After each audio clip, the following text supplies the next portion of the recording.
Bookmakers. Les écrivains au travail par Richard Guettet. Sur Arte Radio.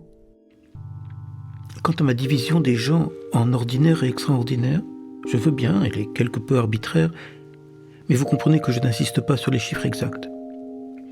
Je crois seulement en mon idée essentielle. Et c'est justement en cela qu'elle consiste que les hommes, par une loi de la nature, sont divisés en général en deux catégories. L'une inférieure, les hommes ordinaires, c'est-à-dire, un matériau qui sert uniquement à faire naître du semblable à soi, et l'autre, à proprement parler des hommes, c'est-à-dire ceux qui ont le don ou le talent de dire dans leur milieu une parole nouvelle.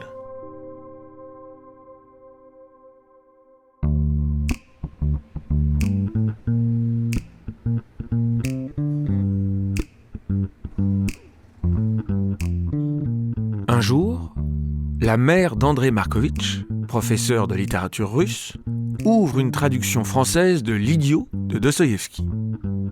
Dans la scène d'anniversaire où le piètre fonctionnaire Lebedev délire à bloc en voyant de l'argent jeté au feu, elle ne reconnaît pas le texte original. Les trois autres traductions qu'elle emprunte ne respectent pas non plus, diable, les flammes initiales. Toutes s'acharnent à rendre cohérentes les invraisemblances du personnage déboussolé. Le jeune André n'oubliera pas cette anecdote. En 1990, dans le métro, face à Hubert Nissen, fondateur des éditions Actes Sud, pour lequel il vient de servir d'interprète, Markovitch suggère de retraduire Dostoïevski, au motif que les précédentes traductions ont trop polissé le style, bien qu'elles aient permis, reconnaît-il, à Proust ou à Gide de s'engouffrer dans la prose possédée de l'auteur des Carnets du sous-sol. Trêve d'élégance excessive à la française. L'oralité furieuse de Dostoïevski sera célébrée avec force répétition et maladresse de syntaxe, n'en déplaise aux puristes.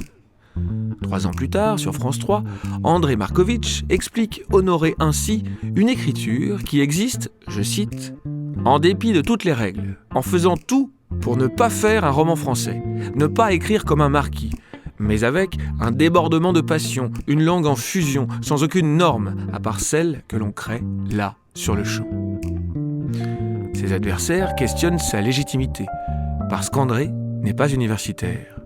On le voit pourtant, c'est rare pour un traducteur, dans Paris Match, avec, sur la page d'en face, le mannequin Claudia Schiffer dans sa baignoire. Puis l'Obs lui consacre 3 pages, où se querellent anciens et modernes, en parlant de véhémence emberlificotée à propos de sa version de L'Idiot.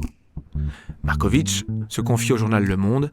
« Voilà une chose que j'ai réussi, au moins, qu'on remarque que le bouquin est traduit. » Ce rigoureux russophone est donc de ceux qui, comme dans Crime et Châtiment, ont le don ou le talent de dire une parole nouvelle. Cela marche aussi au théâtre. André Markovitch a participé à plus d'une centaine de mises en scène de ses traductions, co-signées avec Françoise Morvan, en France, au Québec, en Belgique ou en Suisse, remaniant souvent le texte à l'épreuve du plateau. Hubert Nissen disait de lui « J'ai rarement vu quelqu'un qui s'intéresse autant à la mise en bouche d'un texte. » Dans ce 2e épisode, laissons de nouveau sa voix nous guider.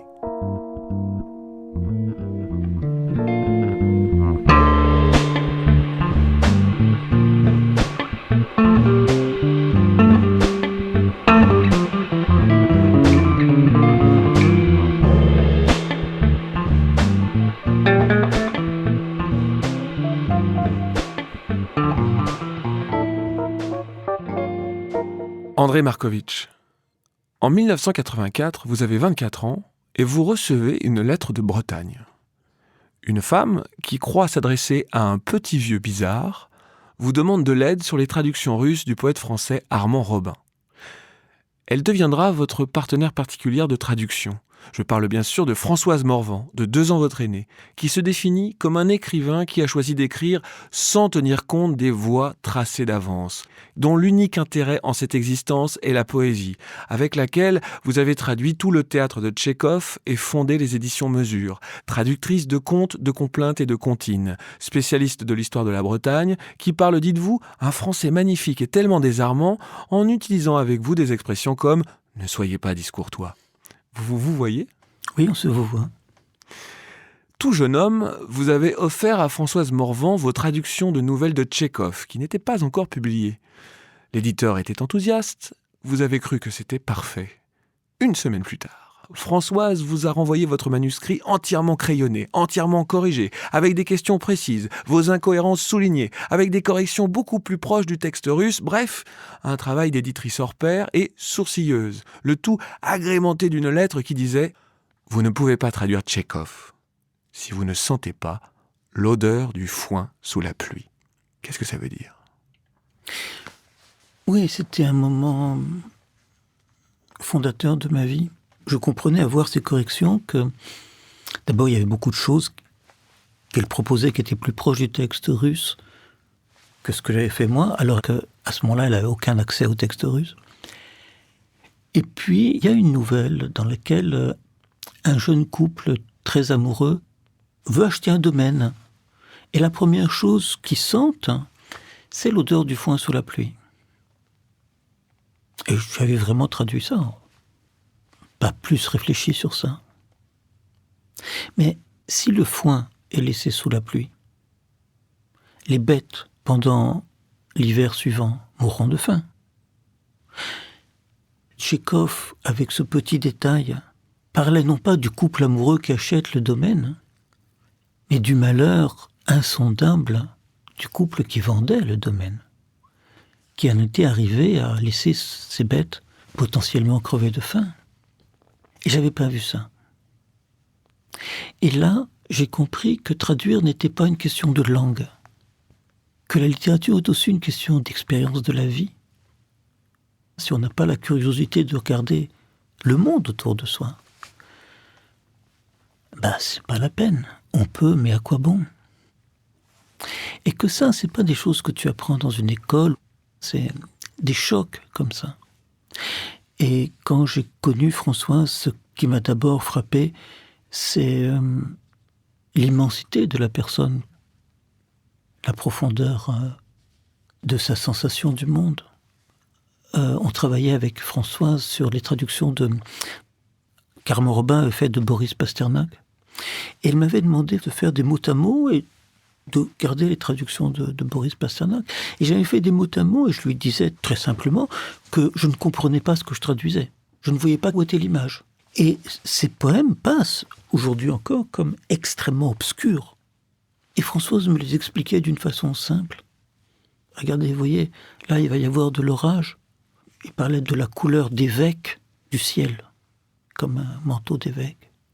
Une fois que tu le vois, oui, c'est tout simple. Mais sauf que je ne l'avais pas vu. Ce retour de lecture de Françoise Morvan est un séisme. Ces remarques font voler en éclats toutes vos certitudes. Vous avez ensuite changé le texte des nouvelles de Tchekhov de manière frénétique, pendant 3 jours qui comptent parmi les plus importants de votre vie. Et il y a eu tellement de corrections que l'éditeur ne vous paiera jamais pour ce travail. Oui, ça n'a aucune importance. Et là, on va commencer vraiment à le faire là maintenant, refaire toutes ces nouvelles. J'ai eu une chance extraordinaire de comprendre que je ne comprenais pas. Vous commencez à vivre de votre travail par surprise, par le biais d'un seul spectacle. Quand, grâce au metteur en scène, dramaturge et acteur Georges Lavaudan, il vous est versé en 1990 une avance de 100 000 francs, environ 40 000 euros si je ne me suis pas gouré dans les calculs, pour traduire la pièce Platonov d'Anton Tchekhov qui sera jouée au TNP, le Théâtre National Populaire. Au sujet de cette traduction, vous avez dit, dans votre récit-poème autobiographique « L'appartement », ce Platonov, moi, je l'avais traduit sans réfléchir, sans chercher à comprendre, poussé par moi-même, par mon énergie, oui, sans chercher, très volontairement, à m'arrêter pour y trouver un sens, car je savais d'instinct que m'arrêter aurait pu mettre en cause l'essentiel, le souffle même, et j'avais trouvé ça invraisemblablement bavard et long, certains passages mélodramatiques et ridicules, j'avais presque honte en les tapant, et puis nous avions vu les acteurs répéter, les mettre en jeu, sur le plateau, dans leur action concrète, et les répliques, qui nous paraissaient les plus insupportables, prenaient place dans un ensemble, devenaient vivantes dans la situation, par la présence physique des acteurs, soudain les mots quittaient la page. Ne me posez pas de questions. Si je ne vous dis rien, ce n'est pas que je ne sois pas sincère avec vous, c'est que je veux épargner vos oreilles. Je suis en train de me perdre. de me perdre tout entier, ma bonne amie. Les remords, l'ennui, le cafard, une torture, en un mot. Vous êtes venu, et je me sens mieux. Vous avez maigri, enlaidi. Je ne les supporte pas, ces héros de romans. Quel rôle jouez-vous, Platonov ? Vous êtes le héros de quel roman ? Le cafard, l'ennui, la lutte des passions, l'amour avec préface. Oh, tenez-vous comme un homme. Vivez comme tout le monde, imbécile que vous êtes.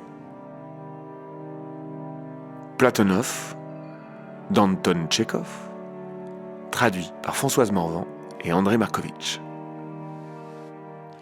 J'aimerais savoir comment, à partir de 1990 et pendant 15 ans, comment vous avez travaillé avec Françoise Morvan sur tout le théâtre de Tchekhov, c'est-à-dire sur la traduction, par exemple, de La Cerisay, de La Mouette, donc le Vania, ou de sa première pièce, Platonov, pour lequel vous recevrez tous deux le Molière de la meilleure adaptation en 2006. Si j'ai bien compris, le texte français prononcé par l'acteur ou par l'actrice est presque entièrement de Françoise, de même que les notices, les préfaces, les postfaces, mais que le rythme, le tempo, le beat, c'est le vôtre. Oui, je faisais le premier mot à mot.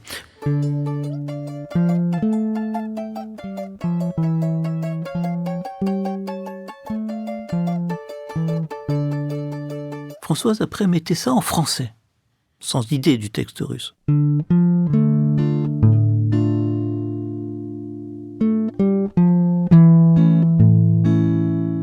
Cette mise en français me montrait la différence. Ce qui se dit en 6 syllabes en russe ne peut pas se dire en 12 en français. Françoise changeait pour se rapprocher du mouvement du texte russe.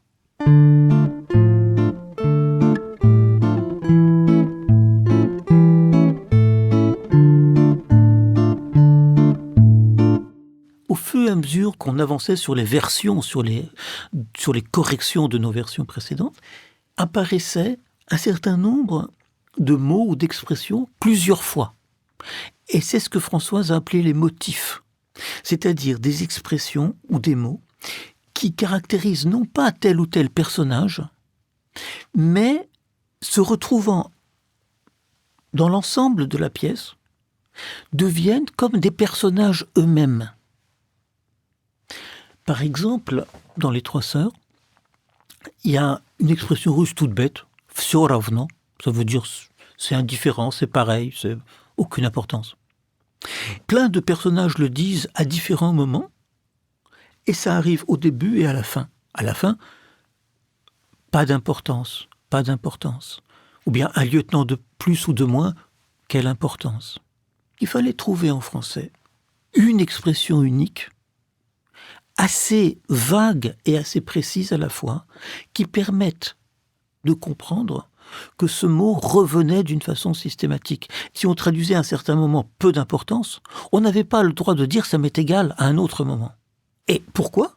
Parce que la découverte de ce motif, la mise au jour de ce motif, nous donne un des sens de la pièce. Vanité des vanités, tout est vanité.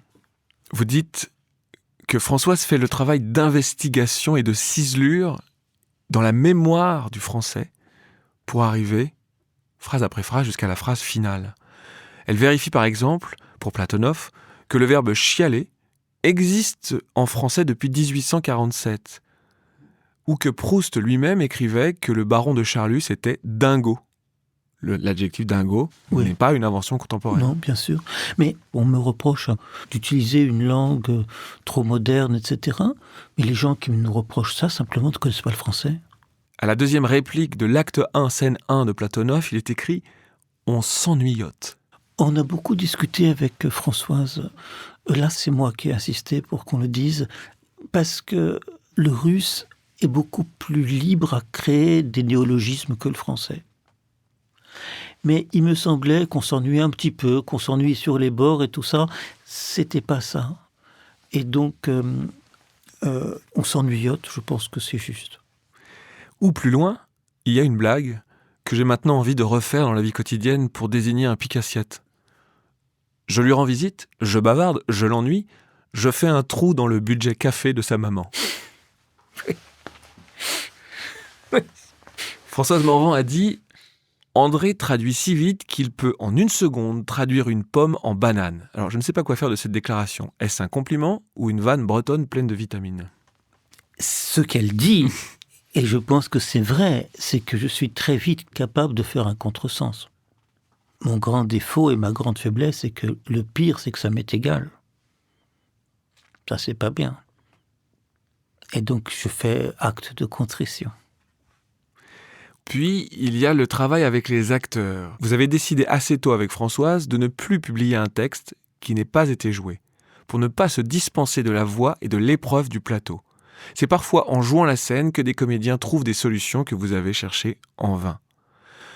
Quand vous, André, vous travaillez avec les comédiens ou les comédiennes, vous prenez toujours 10 minutes pour leur dire le texte russe, sans traduction, pour qu'ils s'imprègnent du rythme.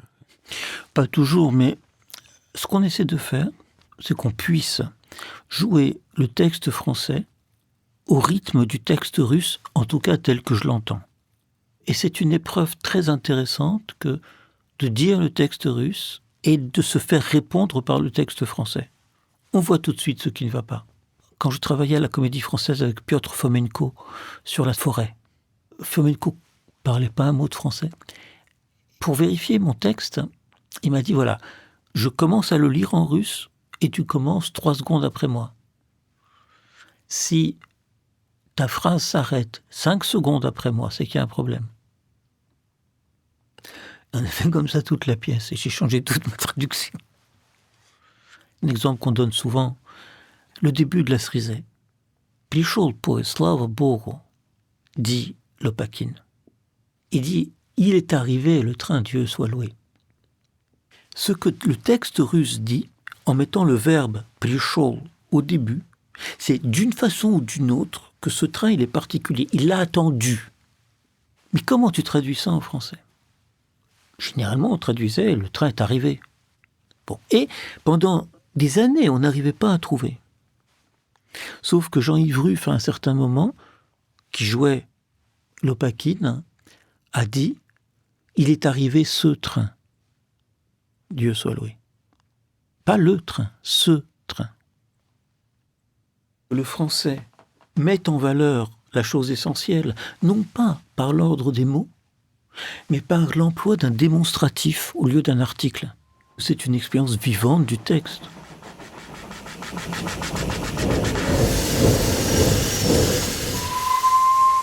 C'est aussi en 1990 que votre carrière de traducteur prend un tour déterminant, avec la rencontre d'Hubert Nissen, un écrivain belge naturalisé français, fondateur en 1978 de la maison d'édition Actes Sud, qui vous fait confiance pour retraduire en 10 ans l'intégrale des fictions de Dostoïevski.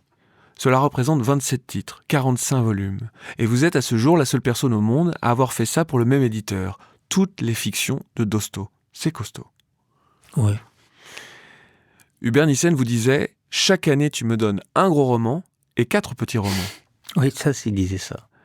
Et il n'y a jamais eu de contrat stipulant qu'il s'agissait d'une intégrale. Pour retranscrire le chaos qui règne en maître dans l'œuvre de Dostoïevski, vous avez pris le parti de négliger la pureté de la langue française.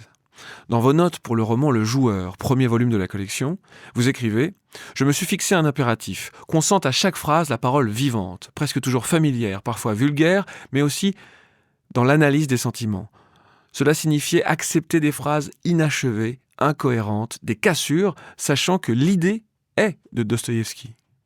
Vous reprochez aux précédentes traductions d'avoir gommé les particularités russes.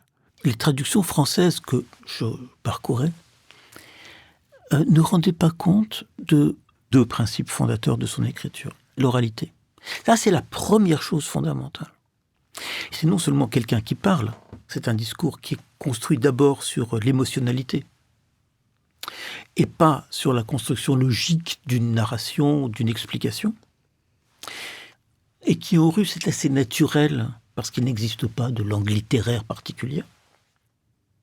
L'oralité signifie essentiellement une partialité du discours.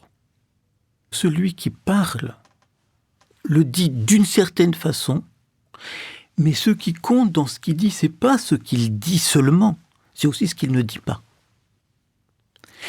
Dostoïevski est moderne en cela aussi, que c'est le premier écrivain qui dit que la littérature, que la parole écrite peut être de l'ordre du mensonge. Si vous doutez de la narration de Flaubert ou de Balzac, de ce qui se passe concrètement, c'est pas la peine de lire parce que ça sert à rien. Mais, par exemple, dans l'Idiot, combien de fois est-ce que l'Idiot voit Rogojine ? Réellement ? C'est une question. Qu'est-ce qui se passe réellement dans l'action ? Et pourquoi est-ce qu'il y a un doute ? Ça, c'est une chose. Ou bien dans l'adolescent, qu'est-ce qui se passe dans l'adolescent alors que l'adolescent est un roman écrit par un adolescent dont la caractéristique est, comme tous les adolescents, de ne voir que soi-même et par conséquent de ne même pas comprendre ce qu'il raconte. Cette littérature de la mauvaise foi, qui est tellement importante au XXe siècle, elle naît là. Mais la deuxième chose, encore plus fondamentale, et on y fait beaucoup moins attention, c'est la construction par répétition d'images, par répétition de mots. La construction de ce que Dostoïevski lui-même appelait le poème.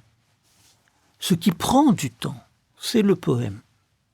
Que la grande difficulté était de voir la structure des images à partir d'un foyer lumineux. Par exemple, dans les Karamazov, l'idée de la tentation, du mot « sablazn ». C'est la structure première de toutes les scènes de Karamazov. Ça ne veut pas du tout dire que les Karamazov parlent que de ça. Ça veut dire que c'est la structure dans laquelle se déroule tout le reste. On pourrait faire la liste de tous les romans pour voir quel est le mot ou quels sont les mots structurants. Où est le poème ? Et ce qui m'intéressait en traduire Dostoïevski, c'était de traduire le poème. Parce que on connaissait la fable, tout le monde sait que Raskolnikov a tué la vieille dans Crime et Châtiment. Mais, par exemple, quand on se rend compte que dans Crime et Châtiment, il y a 3 motifs, 3 faisceaux d'images. Le premier, c'est le poids. Tout est lourd, y compris quand c'est difficile. Dostoïevski ne dit pas le mot trudno, difficile, il dit tijelo, lourd. Premier motif, le poids. La hache, elle est lourde, par exemple. Bon, mais il fait lourd. Le temps est lourd, parce qu'on attend l'orage. Le deuxième, c'est la puanteur. Le nombre de sensations de puanteur dans ce roman est absolument hallucinant. Toujours à des moments clés. Troisième motif, le motif du pas. Les gens marchent. Ça se retrouve dans le titre et c'est intraduisible. Преступление, наказание. Crime et châtiment. Преступление, ça veut dire un crime. Alors que étymologiquement, c'est le pas au-delà, le pas à côté.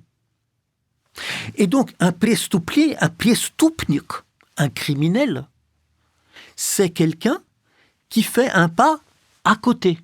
Et c'est pour ça que dans Crime et Châtiment, tout le monde marche et compte les pas. Et c'est pour ça que quand Sonia arrive chez Raskolnikov et que Raskolnikov sent qu'il y a quelque chose de proche entre elle et lui, il dit une chose, il dit « Tu тоже переступила ». Toi aussi, tu as franchi le pas.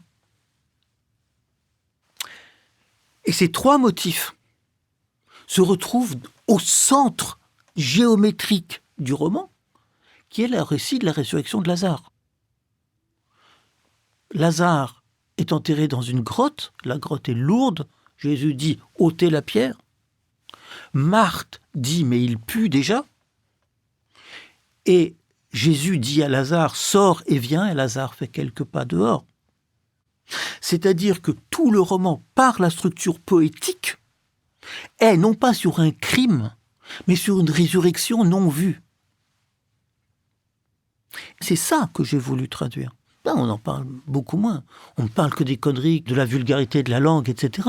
C'est-à-dire le niveau de critique, il est juste nul. Juste nul.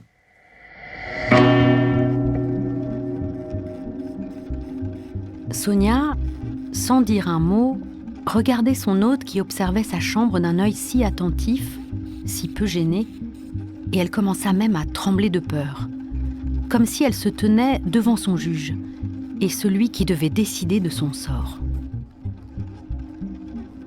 Je viens tard. 11h, c'est ça ? C'est ça ? Ah oui, c'est ça. Fit-elle d'une voix précipitée, comme si c'était pour elle l'issue de tout. Ça vient de sonner chez les logeurs. Moi aussi j'ai entendu. C'est ça. Note de bas de page. Alors, ce passage, qui paraît anodin, pose un problème de traduction peut-être insoluble en français, mais que je n'avais pas remarqué au moment où je travaillais sur la première version. Voici le mot à mot français. Il est. Ah oui, il est. Se hâta-t-elle soudain, comme si en cela était pour elle toute son issue. Tout de suite, chez les voisins, les heures ont sonné. Et j'ai moi-même entendu. Il est. En russe, quand on répond par l'affirmative à une question, on ne répond pas « oui », mais on reprend le verbe de la question. Ainsi, la réponse de Sonia en russe est-elle absolument normale, mais le verbe « être » est repris par 3 fois. Et c'est cette insistance qui fait changer le sens. Au nom du Père, du Fils, du Saint-Esprit. Tout se passe en russe comme si Raskolnikov ne demandait pas seulement l'heure qu'il est, mais est-ce qu'il est trop tard pour que je ressuscite ? Il y a encore 11 heures, mais pas minuit. Ou bien, Dieu, est-ce qu'il existe encore ? Ici, ce ne sont plus les personnages qui parlent, c'est le texte. La traduction proposée n'est donc que vaguement indicative de la profondeur poétique du texte russe. Crime et châtiment de Fédor Dostoïevski, traduit par André Markovitch.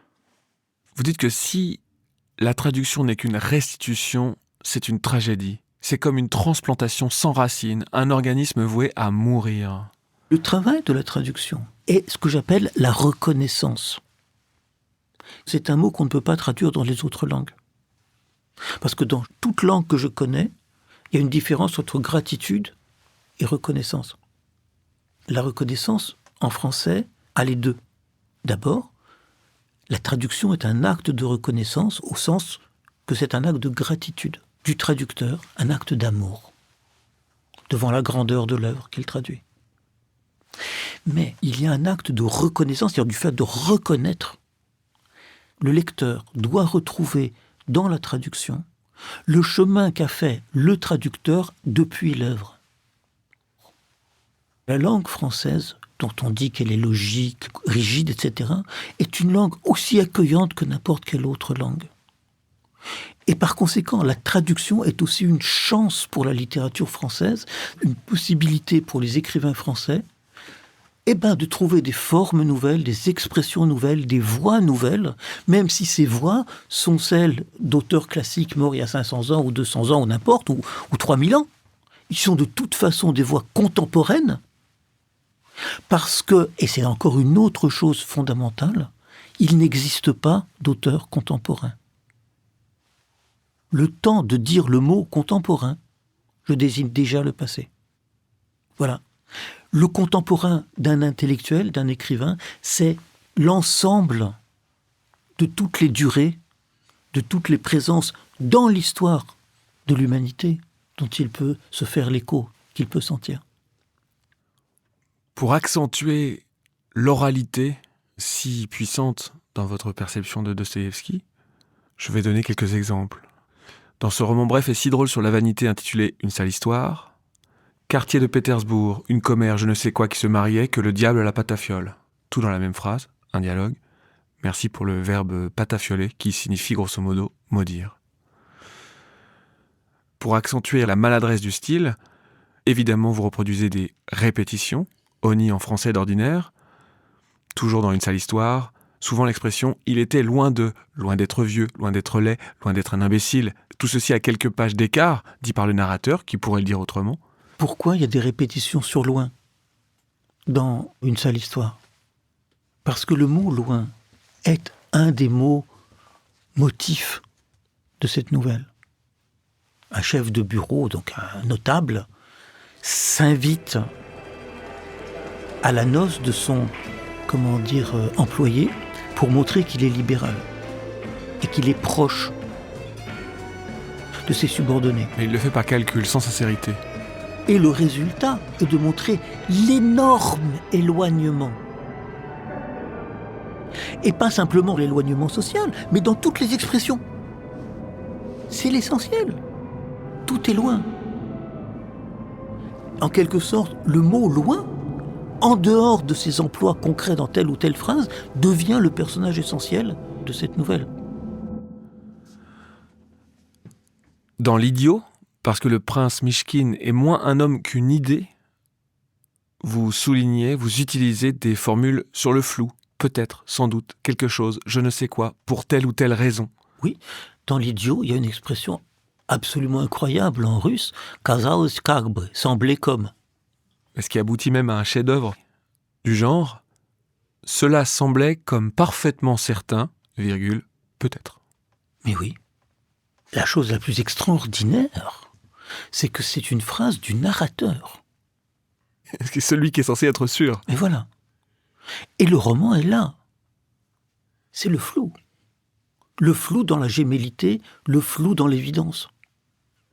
Traduire L'Idiot, c'est vivre un an dans une respiration haletante, avec de longues montées, des explosions et des descentes brusques. J'aimerais proposer aux personnes qui nous écoutent 3 traductions françaises d'un même passage de L'Idiot, pour voir la progression et surtout les différentes sensibilités. Voici celle d'Albert Mousset dans La Pléiade en 1953. Avec ce bijou en poche, je me rendis chez... Zaliogef. Allons mon ami, lui dis-je, accompagne-moi chez Nastasia Philippovna. Point, nous y allâmes. Voici la traduction de Pierre Pascal pour G.F. Flammarion en 1977. Avec les pendants d'oreilles, je cours chez Zaliogef. Ceci et cela, mon cher. Allons vite chez Anastasie. Nous voilà partis. Déjà, on entend le bijou est précisé, ce sont des pendants d'oreilles. Le personnage maintenant s'y rend en courant, mais la demande d'être accompagné a disparu et surtout le personnage féminin a changé de prénom. Voici la vôtre pour Actes Sud en 1993. Avec mes pendants d'oreilles, je cours chez Zaliogef. Voilà mon vieux, c'est ça et ça. On va chez Nastasia Philippovna. On y va donc. On court encore, le style est plus direct. Ce qui est mystérieux là, c'est cette interjection. C'est ça et ça. C'est ça et ça. C'est-à-dire que je te raconte pas les détails. Ah oui, C'est ça et ça, et puis voilà. C'est ça et ça. c'est marrant. C'est-à-dire qu'il y a le geste. En fait, je vais la dire plus vite, c'est Ouais, ça. pas simplement Dans plus un vite, mouvement. dans le mouvement. Ouais, je vais essayer de le refaire. Avec mes pendants d'oreilles, je cours chez Zaliogef. Voilà mon vieux, c'est ça et ça. On va chez Nastasia Philippovna, on y va donc. Mais voilà. On y va donc.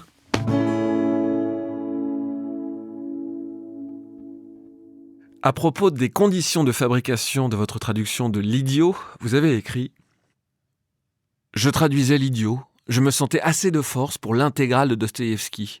J'avais compté les pages pour le faire et divisé les pages par 20 jours par mois.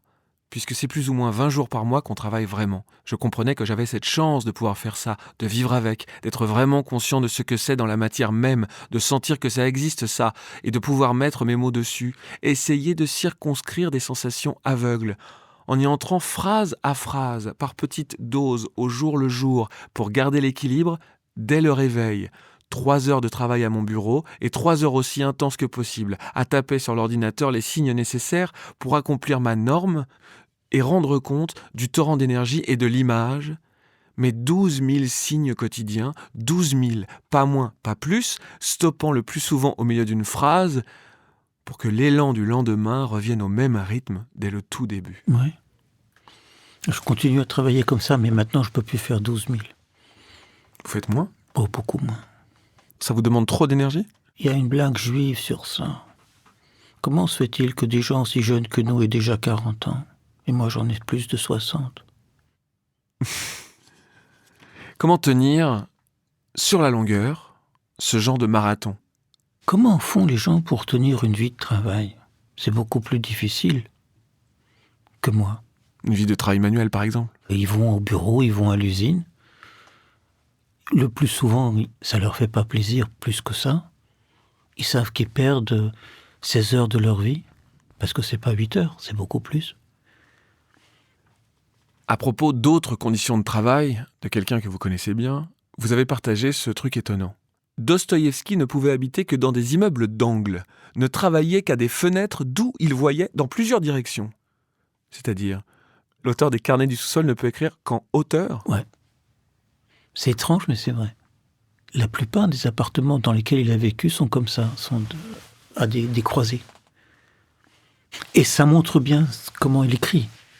Il y a plusieurs points de vue en même temps.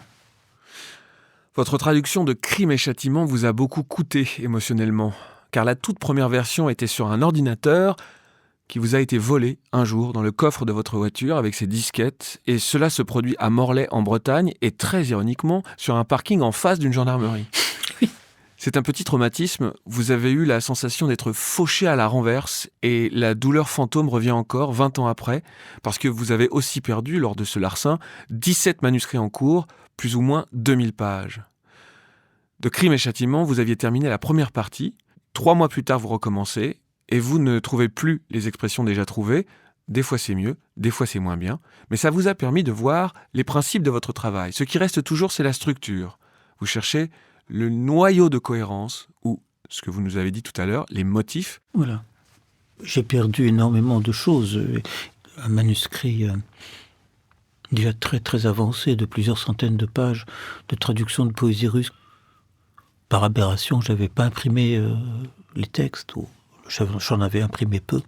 Bon, tout ça, c'était perdu.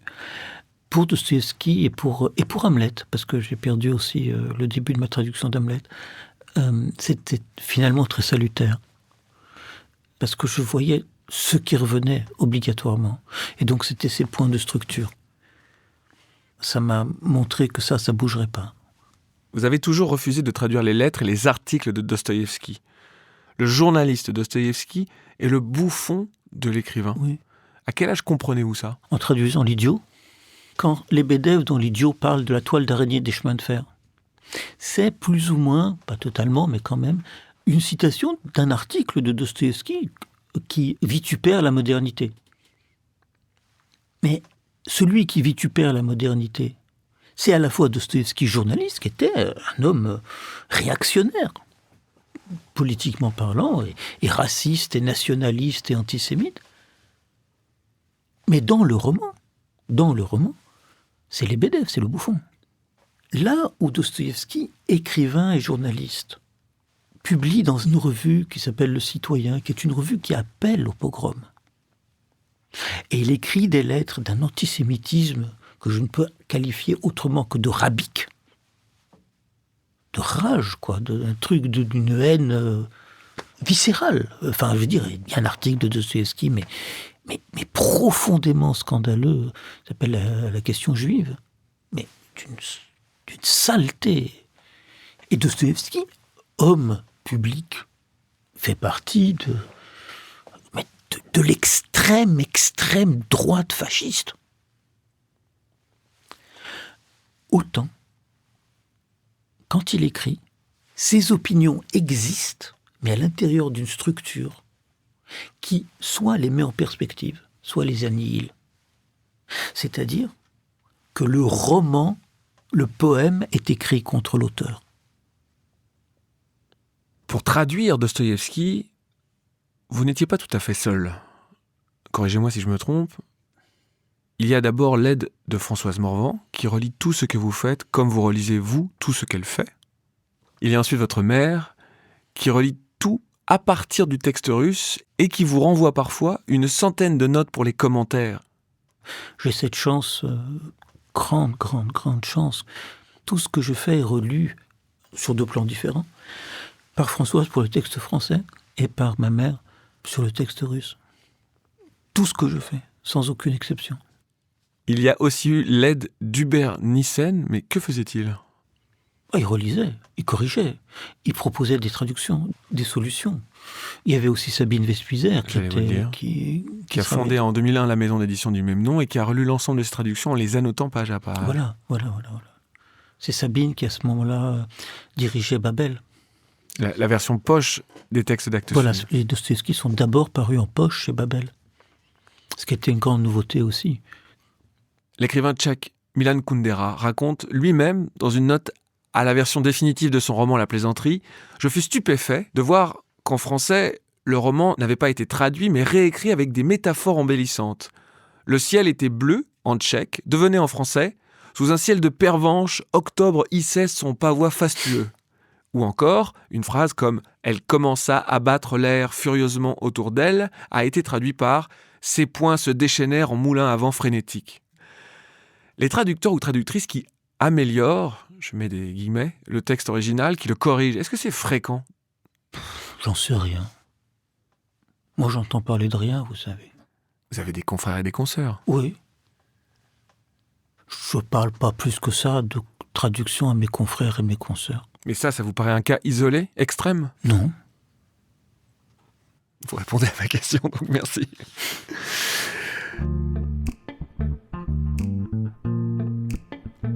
Pour clore ce deuxième épisode, j'aimerais vous proposer de lire ces 2 répliques de Platonov, traduites par vous et Françoise Morvan. Ne vaudrait-il pas mieux laisser là cette conversation ? Pourquoi donc ? On nous écoute avec plaisir et nous-mêmes, nous n'avons pas encore eu le temps de nous lasser l'un de l'autre. Au contraire, continuons dans le même esprit.